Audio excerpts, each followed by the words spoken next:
Hey, welcome back to the channel. This video is all about how do you land clients online. This is lead generation for online businesses. Hope that you enjoy this one. Let's get into it. Cool. Hey, if you're watching this, first off, if you get any value from it, we'd love for you to hit the like button and subscribe to the channel. Love to have you stick around. And I'm going to be diving into what has helped me with my online business to be able to do lead generation and be able to land clients in the online space. So this is going to be particularly helpful if you're a freelancer, if you run an online business, if you are an agency owner of some kind, or you're even looking at considering getting into this. Look, I think there are certain things about a business that are super important. Most people think if you're just great at your craft, clients are going to want to flood to you. And while there is an aspect of that that is true, especially if you're in the game long enough and you get enough time for people to refer to you, that can be great. The reality is that in the beginning, we usually don't have that many case studies. We don't have that many people who are going to be able to refer to us. And even if we do, it's not predictable and it can be really frustrating when you're trying to grow. So how do we go about actually creating demand for our services using the tools that we have online? I want to break down what's worked for me. My name is Will Boyd. I run two businesses. One is helping with my business partner, helping online business owners and small business owners be able to master their business finances.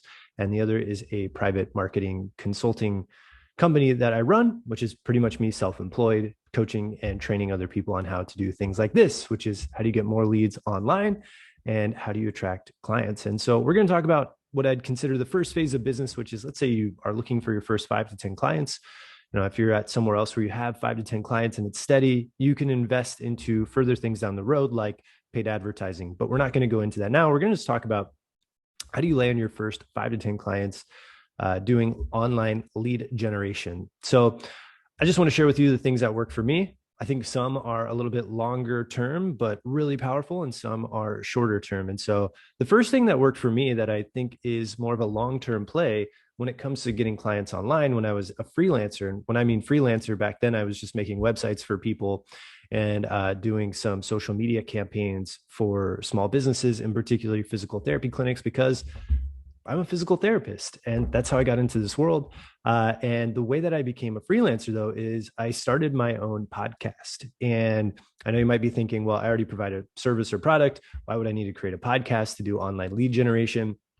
And I'll just tell you, if you are in a certain niche or field that you care about and are passionate about, I found that using a podcast to interview people who at the time I didn't even know they would make great clients. I wasn't even really on my radar, but sure enough, it turned out getting to interview people in my field, in my space, they saw that I had a skill set, AKA making a podcast, and then also saw that I had a website. And they would ask, how are you editing your podcast? How are you making your websites? And I told them, I do it myself. I learned on YouTube and I just self-taught. And they would say, oh my gosh, well, we need a website. And, we're looking at an agency, but, do you have rates? And at the time I didn't, but I talked and said, hey, well, what are they charging? I could do it for less. And in the beginning, I was trying to get my feet wet and creating opportunities. So how did this work in terms of creating those leads online? Well, the first thing was I didn't have intentions to get business from them. I really just wanted to learn. And I interviewed them on my podcast and my show. And I still think this is a really powerful strategy, whether you don't like podcasting, whether you prefer LinkedIn or YouTube or Instagram or whatever platform that you want to do things on, which is really important. You have to be willing to create content if you want to do online lead generation. We'll talk about ways that you don't have to, but I still think it's the most important thing, especially for building your brand, building trust. Again, somebody else out there will argue, you don't have to do that at all. We'll talk about how that looks like. But I still think if you can create content, it just speeds up the trust, know, like, and trust factor so much. And so what I would do is I would actually get on Twitter at the time, because that's where a lot of people in the physical therapy world, and I would say, hey, would you want to hop on my show and be a guest and talk about whatever thing that you're great at? And as a hungry student, I was interested and I would just listen and learn. And then usually before and after the interview, we would just sort of have banter and talk about life and what we're doing, what they're doing. They'd usually be curious about me and what I was doing. And I would tell them hey, I'm trying to figure out what I want to do with my career. And, I'm learning these skills. And oftentimes, maybe not right away, but a lot of them after, some point down the road would say, hey, are you still making websites for people? Are you still doing online social media campaigns? And that would turn into business down the road. And some of those people are clients to this day. And that was 3 years ago. And that's the power of interviewing someone and actually building that relationship to create an incredibly strong lead that turns into a client. Now, that might not be the first thing that I would do, but I just want to tell you that was the first thing that worked for me. And then the second thing that worked for me, which is a really simple strategy, is you choose a platform like an Instagram, LinkedIn, or Facebook. You can really choose any of them. I think LinkedIn and Facebook probably a little bit easier in the sense of you're going to send connection requests or friend requests to your ideal prospects. And you're going to create content on your profile. You're not going to spam them with messages. You're not going to be like, hey, do you want to buy from me right now? Do you want to work with me? None of that. I don't really believe in that. I don't believe anything against it either. I think totally if you need to get the word out, you want to get clients, go ahead, message them right away. I just think that if you create content, there's a better chance of attracting them than just sending them messages on social media. I do think email and phone calls are way different. We'll talk about that in a minute. I do think on social, it's a little bit different to cold email or cold message. Again, super powerful, works for a lot of businesses. So don't take that as like a don't do it. Just not my preferred way at the moment. So what I would do is I'd choose Facebook or LinkedIn. I would go in and type in, whatever niche or industry I work with. Let's say that you want to work with digital marketing clients. I would type in small business owner into LinkedIn. It was probably where I'd start, small business owner on LinkedIn. I would find the ones who I just scroll through. You can see, like, make sure they're in whatever country or area you want to work in.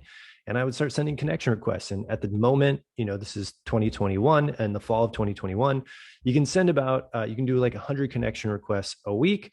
So don't quote me on that. By the time you're listening to this, maybe it's opened back up to more, or it's even been reduced, but it's enough that you can build, or I think it's 100 a week. I have to double check on that. Don't quote me on that, that you can connect with people. And so if you do that and you connect with them, what you want to do is create content on your profile on LinkedIn. This same thing applies with Facebook and, in theory, in Instagram as well. Because as soon as they accept your connection request or friend request, they're subtly agreeing to be on your social list, right? So not on our email list, but your social list, meaning when you post on your profile, there's a much better chance they'll see it. It's not guaranteed that they will. Much better chance that they'll see it than if you weren't connected with them, which is almost a guarantee they won't see it unless someone in your network shares it with them. Cool. So I would create content, valuable content, just hammering them with videos like this, breaking things down, showing them what I know, because here's the thing. A lot of people are afraid to give away their best content, teach like their secret sauce.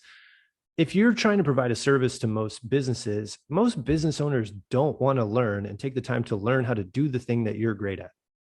They might eventually want to hire someone who's like you to do that full time and won't need a freelancer. But if you are good at websites, like, do you know how long, obviously you do if you make them, do you know how long to learn how to make a website that works well? That's optimized for like SEO and things like that. Like, that's a huge endeavor.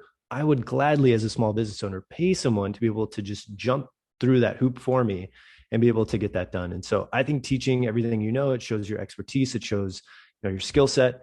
Again, most of these small business owners don't want to learn the thing. Some of them that will, great, like, good for them. That's awesome. But I would say the vast majority don't. They want to find somebody who can help them. And so I would just create content teaching how to make websites, how to improve websites, things like that. And if you see that they're liking your stuff, you could always go and find their website, do a Loom video, which is a free video recording software. You can extend Chrome extension, you can put on your computer, do a website review for them, and then message it to them in LinkedIn. It's a great way to provide value and say, hey, name, thanks for following me in my content. I just clicked on your profile and saw your website, and I thought I'd give you a little website audit. And then if they're interested in working with you, they might reach back out. So that's the second way that I would do lead generation. We call it the profile funnel, which is where you build connections or friend requests of your ideal prospects, and you create content to get them excited, interested, and build that know, like, trust factor. Now, what you want to do is do this for 2 to 3 months. This isn't a do it for 3 days and all of a sudden I'm, just have so many people reaching out. This is an investment of time, and it's an investment in your brand. And I really think you should view it that way. So that way you're committed to the process rather than doing it for 3 days or 4 days like most people and then just stop. Cool. Remember that one. All right. So the third one is you can go buy lists and do cold email outreach or cold text outreach.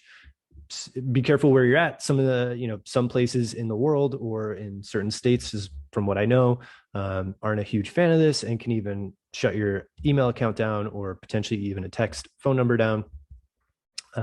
So definitely check your local regulations. But here's what you can do. You can use something like D7 Lead Finder or Grow Me Organic, and you can go find lists of small business owners and you can send them cold emails, right? You can just send them an email introducing yourself. If you want to see cold email outreach strategies, that would be a different video because that's its whole nother beast in itself. But let's say you want to work with dentists and you want to build websites for dentists. You can go on D7 Lead Finder, type in dentists, you do it by city. So let's say you do New York City, one of the biggest cities, and it'll pull up a list of probably 1,000 to 2,000 dental practice owners in New York City that you can then put into something like GMass, which allows you to turn your Google email through G Suite into a mass emailer that allow you to be able to send a message directly to the email inboxes of these dental practice owners. And you can provide value, make them an offer. Say, hey, if you're struggling with your website, book a call here. Now that is a volume game that requires a lot of outreach to get a minimal amount of return. But hey, it's relatively cheap to use D7 Lead Finder at that level. I think it's like $49 or $99 a month. You can download as many lists on the $97 a month or 100, whatever. I think 100 lists. You can get plenty of leads for all of that. So those are the ways that I'd be doing online lead generation. To start, those are my top three. One, for the fastest results, I would definitely do the profile funnel. Two would be cold email outreach. Three, which I think is the longer term play, but probably the most powerful and will lead to some of the best clients you'll ever work with, which is sort of the podcast interview strategy, and distribute that out onto whatever platform you use the most. So I hope this helps. Stick to these. I'll have tutorials coming that are going to be in depth on each of these strategies.